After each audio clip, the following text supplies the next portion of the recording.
Today, we are diving deep into the work of Annie Leibovitz, a photographer whose pictures have done more than just capture famous people. They've helped define them. So what is it? What turns a simple photograph of a person into something more? An image that gets burned into our collective memory and defines an entire era? To figure that out, we have to look at the moments that really shape how we see the world. I want you to picture this: the wild, raw energy of a 70s rock star. All of it captured in a single, unforgettable shot. Or think about that magazine cover with the pregnant movie star, an image so bold it completely challenged how we all thought about beauty and motherhood.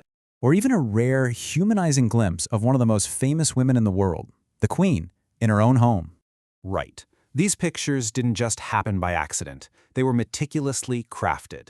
They tell a story not just about the person in the frame, but about the incredible artist behind the camera. An artist who has shaped our view of fame for over 50 years. Okay, so her journey really kicks off at the absolute heart of 70s counterculture, Rolling Stone magazine. And this wasn't just some first job, it was the crucible where she forged her entire artistic identity. And man, her ascent was fast. I mean, really fast. She gets hired in 1970 after impressing the editor Jan Wenner. Just 2 years later, she's the chief photographer, at only 23 years old. And by 1975, she's on the road with literally the biggest rock band in the world. And her impact was immediate. She wasn't just taking pictures of the music scene, she was creating its visual language. Her style was raw, it was energetic, and it was perfectly in tune with the sound of the time. You can feel her power in these moments. I mean, that photo of John Lennon and Yoko Ono, it's one of the most famous images ever, a portrait of pure love and vulnerability that became unbelievably tragic just hours later. And then with Meryl Streep, she creates this unforgettable image about identity itself by suggesting she just cover her face in mime paint. Just incredible. So what's the secret? How does she do it? How does she create these images that feel both incredibly intimate and totally epic at the exact same time? Well, let's break down the method behind her magic. It all really starts right here, with this idea. For Leibovitz, a portrait is not a transaction. It's a relationship. The camera is just the tool she uses to explore that connection. And you can feel that emotional investment in every single photograph she takes. So, if you really boil it down, her process has 4 key parts.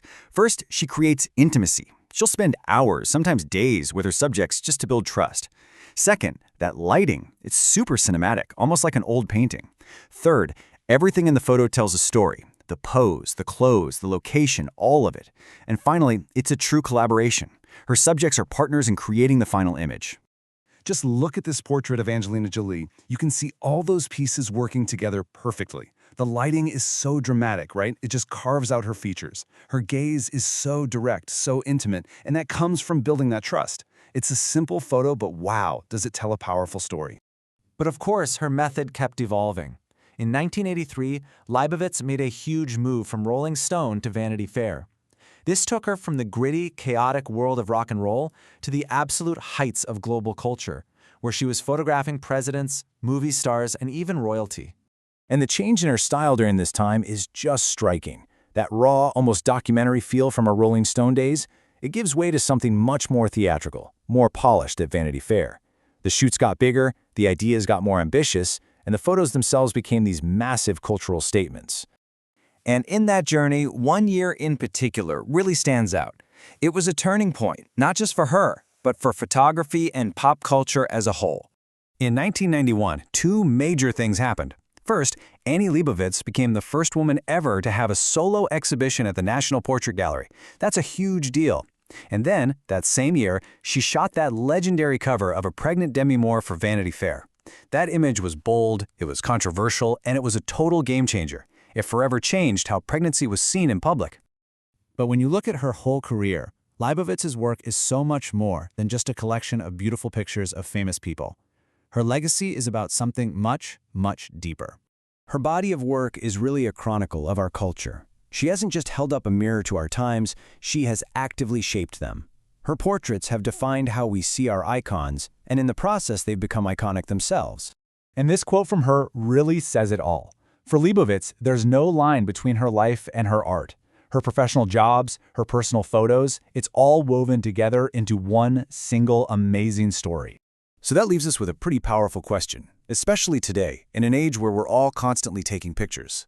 In a world just flooded with images, her work makes you stop and think. What does it actually take to create a picture that doesn't just capture how someone looks, but reveals who they are?